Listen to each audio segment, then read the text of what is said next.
Welcome back சமையல் இன் minutes. இன்றைக்கி வாழைத்தண்டு சாறு எடுத்து அதில் அல்வா எப்படி செய்யலான்னு பார்க்கலாம். வாங்க வீடியோக்குள்ளே போகலாம். இப்போது இந்த ஒரு கப்பு கோதுமை மாவுக்கு எடுத்துக்கணும். அதே கப்பில் 3 கப்பு சீனி எடுத்துக்கிறணும். அப்புறம் 1 கப்பு நெய், முந்திரி பருப்பு கொஞ்சோண்டு, அப்புறம் ஃபுட் கலர் கொஞ்சோண்டு, இந்த மாதிரி வாழைத்தண்டு 2 தண்டு,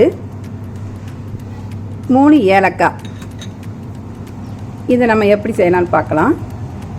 இந்த வாழைத்தண்டை எடுத்து இந்த மாதிரி பொடிப்படியாக கட் பண்ணிவிட்டு இதில் இருக்க நாரெல்லாம் எடுத்துடணும். எடுத்துட்டு மிக்ஸி ஜாரில் போட்டு கொஞ்சம் தண்ணி ஊற்றி அரைச்சி நல்லா ஃபில்ட்ரு பண்ணிவிட்டு வச்சுக்கிடணும். இப்போது வாழைத்தண்டு சாறு நல்லா அரைப்பட்டுருச்சு. இதை இனிமேல் இந்த ஃபில்டரில் இருத்து நம்ம தண்ணி எடுத்துக்கலாம்.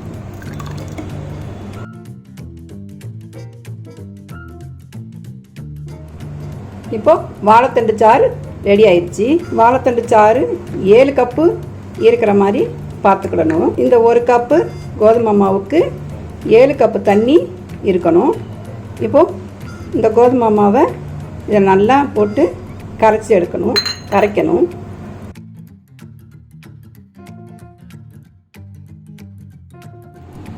நெய் இப்போ நல்லா சூடாயிருச்சு.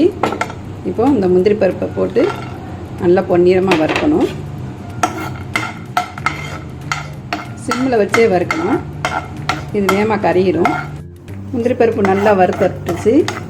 இதை நம்ம ஒரு பவுலில் மாற்றிக்கலாம். இதே பேனில் இந்த மாவை ஊற்றலாம்.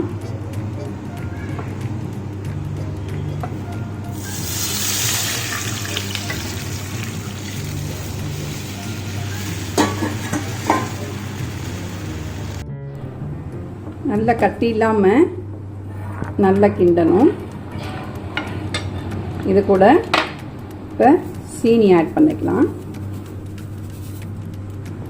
1 கப்புக்கு 3 கப்பு சீனி போட்டுக்கணும்.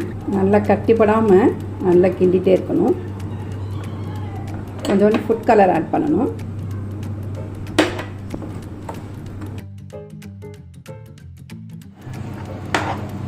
நல்லா அல்வா கெட்டி ஆயிடுச்சு. இந்த மாதிரி அல்வா நல்லா கண்ணாடி பதத்தில் வரணும். இது அடிப்பிடிக்காமல் பார்த்துக்கிடணும். இந்த 1 கப்புக்கு இந்த 1 கிலோ அல்வா கிடைக்கும் நமக்கு. இது எண்ணெய் விடணும்னு அவசியம் இல்லை. இந்த மாதிரி இதில் இருக்கும்போது ஆஃப் பண்ணிடலாம். இப்போ நம்ம ஒரு பவுலில் மாற்றிக்கலாம். இப்போது அல்வா ரெடி ஆயிடுச்சு. இதை நீங்களும் வீட்டில் செஞ்சு பார்த்து எனக்கு கமெண்ட் பண்ணுங்கள். நன்றி, வணக்கம்.